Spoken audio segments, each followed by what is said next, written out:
जय हिंद दोस्तों। आज ललितपुर में आज का बुंदेलखंड चैनल आपके लिए एक नई शुरुआत कर रहा है। आज का बुंदेलखंड चैनल नेगेटिव और पॉजिटिव खबर के माध्यम से समाज में हो रहे बदलाव के बारे में आप तक सारी बातें पहुंचाएगा। नेगेटिव और पॉजिटिव एक ऐसा शो होने वाला है जिसमें समाज में जो पॉजिटिव खबरें हैं वो भी आपको बताई जाएंगी और जो नेगेटिव खबरें हैं वो भी आपको बताएंगी। आपको बताया जाएगा कि किस प्रकार ये नेगेटिव है और इसको हम कैसे पॉजिटिव में बदल सकते हैं। हमारा चैनल आपको नेगेटिव और पॉजिटिव शो के माध्यम से नेगेटिव लोगों के बारे में भी बताएगा और पॉजिटिव लोगों के बारे में बताएगा। हमारी सोच है समाज में नेगेटिव से पॉजिटिव हो जाए जिससे कि समाज आगे बढ़े। आगे बढ़ते हैं। आज के ललितपुर में जो घटनाक्रम घटा उसके संबंध में आज स्टेशन पर एक प्रसूता लगातार 2 घंटे तड़पती रही और एम्बुलेंस बहुत देर में पहुंची, जो कि नेगेटिव खबर है। दूसरी बड़ी खबर राजघाट से आई। राजघाट बांध के 10 गेट खोल दिए गए जिससे कि आसपास के गांव में बाढ़ की स्थिति बन गई है और प्रशासन ने तुरंत कार्रवाई करते हुए उन गांवों को खाली करवाया।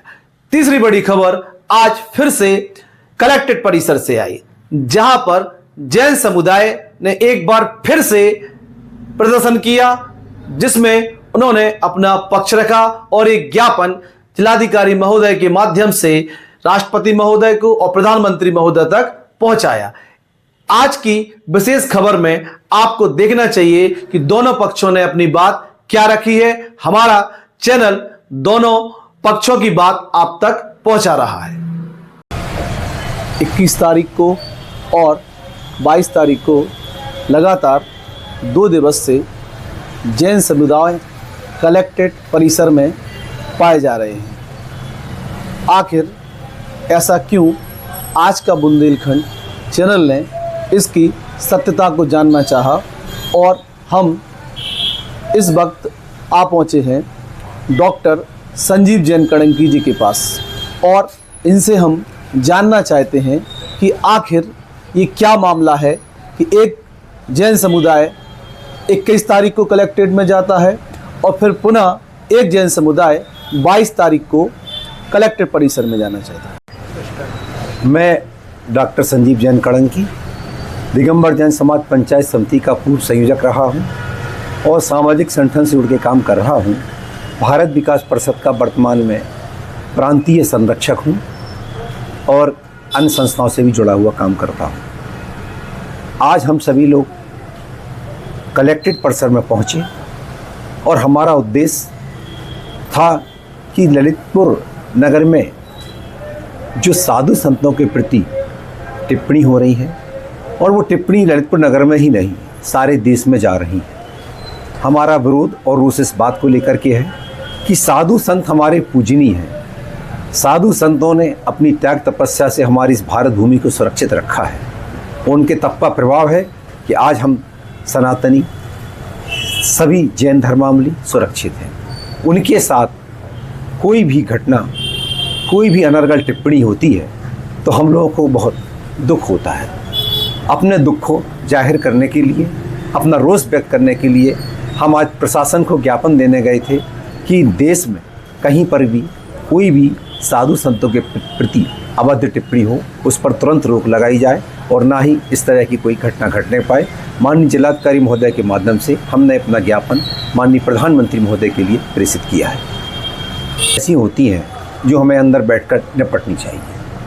हम सभी विद्यावंशी लगभग 70-80 लोगों ने क्षेत्रपाल मंदिर परिसर के अंदर एकत्रित होकर आज से 4-5 दिन पूर्व एक ज्ञापन अपनी पंचायत समिति के वर्तमान अध्यक्ष डॉक्टर खिचड़िया को सौंपा था और इस मांग के साथ सौंपा था कि आप दिगंबर जैन समाज की एक मीटिंग बुलाएं और उस मीटिंग में जिन्होंने ये अनर्गल शब्द बोले हैं, साधु संतों का अपमान किया है और साधु संत ऐसे नहीं, जन जन के आराध्य आचार्य श्री विद्यासागर जी महाराज जिनकी समाधि हो चुकी है उनके बारे में कुछ टिप्पणियाँ की हैं जो हम लोगों को खेद पहुँचाई हैं। हम लोगों को बहुत दुख हुआ है।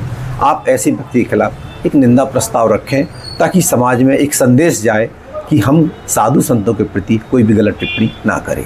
लेकिन हमारी जो चीज़ घर के अंदर होनी चाहिए थी वो घर के बाहर नहीं जानी चाहिए थी, और इसीलिए हम लोगों ने भी जो ज्ञापन दिया था 5 दिन पूर्व, वो मंदिर परिसर के अंदर जा करके फ़ोन करके उन्हें वहाँ बुलाया और वहाँ उन्हें सौंपा था, ना कि मंदिर परिसर के बाहर जा करके।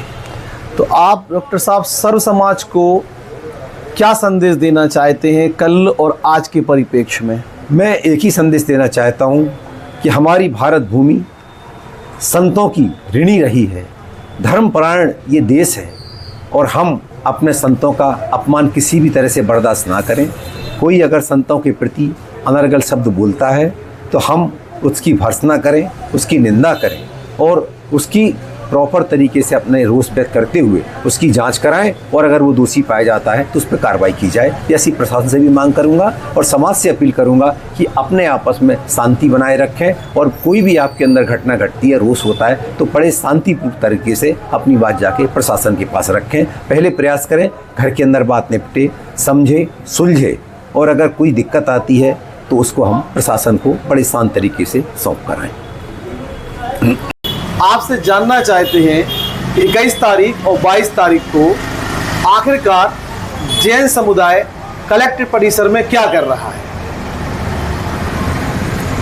कल 21 तारीख को एक संयमी पढ़े लिखे व्यक्ति जो कि जैन समाज के बहुत ही भरोसेमंद हर साधु संघ के साथ जुड़े बहन द्वारा ऐसी अशोभनीय टिप्पणी साधु संघ के प्रति की गई, अमर्यादित टिप्पणी की गई, और कई बार उनके द्वारा पूज्य साधु संतों के खिलाफ ऐसा चक्रव्यूह रचा जा रहा है।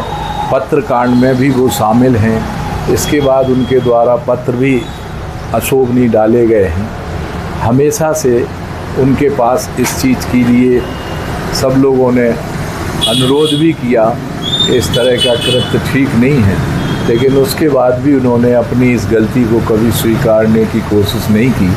हाल ही में उन्होंने बहुत ताज़ा पूज्य संतों के प्रति सूकर और कूकर बनाने की जो बहुत ही अशोभनीय अमर्यादित टिप्पणी की है, उससे पूरे देश की जैन समाज आहत है। और इसका मैं एक जो उदाहरण आपको दे रहा हूँ कि आज जो उन्होंने संतोष जैन की टिप्पणी पर जो आज परिसर में जाके उन्होंने इस तरह का कृत्य किया है, संतोष जैन एक असंयमी, बिना पढ़ा लिखा वृद्ध व्यक्ति द्वारा मर्यादित और शब्दों में अपनी जिज्ञासा गुरुदेव के समक्ष की थी। उस जिज्ञासा में उसने किसी भी अमर्यादित शब्द का प्रयोग नहीं किया। इसके बावजूद भी लोगों को नागवार गुजरा, उन्हें उनकी बात अच्छी नहीं लगी। उन्होंने अपने ऐसा लगा कि मर्यादित शब्दों में भी हमारे गुरु पर कटाक्ष कर रहे हैं, तो अगले व्यक्ति द्वारा तुरंत ही सार्वजनिक रूप से बड़े ही विनम्र शब्दों में क्षमा याचना की, सबसे क्षमा मांगी, और हर प्रकार से उन्होंने अपनी गलती, अगर किसी को हमारी बातों से कष्ट हुआ हो तो हम क्षमा मांगते हैं, ये जैन धर्म का स्वभाव है। लेकिन एक संयमी, पढ़ी लिखी, बहुत ही समझदार, जो पूरे साधु संघ के साथ हमेशा अपना जीवन पूरा व्यतीत कर रही हैं, उन्होंने सरकारी नौकरी छोड़कर भी अपना जीवन समाज सेवा में लगा दिया है। उनके द्वारा ऐसे कृत्य किए जाने पर अगर वो अपनी इस गलती को नहीं स्वीकारती हैं, ये धर्म और समाज के लिए बहुत बड़ी हानि आगे चलकर होगी। पूरा समाज टूटेगा, धर्म टूटेगा, साधु बटेंगे, जो एक धर्मायतन के लिए आगे चल कर के बहुत ही घातक परिणाम इसके होंगे। सबसे विनम्र निवेदन है कि इस बात को जहाँ भी हो, अगर वास्तव में वो समझदार हैं तो उन्हें ऐसी चीज़ों को रोकना चाहिए और इस बात को ख़त्म करना चाहिए। हमारे सारे गुरुओं से भी विनम्र निवेदन है कि इस मंच के लिए, धार्मिक वातावरण के लिए धार्मिक वातावरण बनाएं। एक दूसरे पर दोषारोपण की स्थिति से कुछ फ़ायदा नहीं होगा, सिर्फ नुकसान ही नुकसान होगा। वो धर्म और समाज के लिए बहुत बड़ा नुकसान होगा। आपको नहीं लगता है अंचल जी कि जो कल जिस तरह से महिलाओं ने, आप कह भी रहे हैं कि वो एक साध्वी हैं, तो इस तरह से उनकी फ़ोटो पे जो कुछ महिलाओं ने कुछ ऐसी टीका टिप्पणी हरकत करी, क्या ये शोभनीय है? अब चूँकि ऐसी टिप्पणी अगर कोई हमारे साधु को सूकर और कूकर कह दे तो हम लोग तो फिर भी पुरुष होके किसी संयम में ही रहे, किसी बातचीत का ऐसा बतंगड़ नहीं। लेकिन आक्रोश महिलाओं में बहुत अधिक था। उनको रोका भी कि भाई अपन को सिर्फ अपना विरोध दर्ज कराना है, ज्ञापन देना है, नियम के अनुसार चलेंगे। उनको रोका भी गया और पूरी तरीके से मर्यादित हम लोग अपना ज्ञापन दे करके आए। तो आपको ये लगता है कि ये जो समुदाय आपस में टकरा रहे हैं, कहीं ना कहीं इससे गलत संदेश जा रहा है समाज में? समुदायों का टकराना ही तो रोकना पड़ेगा, नहीं तो दोनों को घातक होगा। बंद मुट्ठी लाख की खुल गई तो खाक की। जो ये परिणाम आ रहे, आज हम लोग अपनी समाज तक सीमित थे, उनने अन्य समाजों को भी जोड़ा है। साधु हमारे जैन के नहीं हैं, जन जन के हैं साधु हमारे। सब लोगों को रोष है। अभी हम लोगों ने तो किसी जन जन की बात ही नहीं करी, हम लोग तो समाज के ही लोग जो है गए थे, उनने जन जन में बात रखी। तो मैं जन जन के लोगों से कहना चाहता हूँ कि अगर किसी ने कोई गलती की है और गलती हो जाती है और उसने अगर माफ़ी मांग ली तो इससे बड़ी बात और कोई नहीं है। माफ़ी मांगने वाला ही जीत है, माफ़ करने वाला और बड़ा जीत। तो आपने दोनों पक्षों को सुना। अब आपको डिसीजन लेना है कि कौन सा पक्ष सही है, कौन सा गलत है।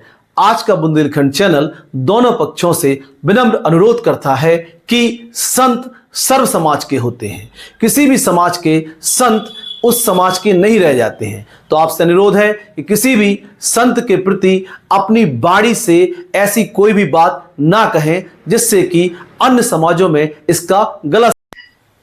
धर्म कभी विभाजन नहीं करता है, धर्म तो जोड़ने का काम करता है। जय हिंद दोस्तों।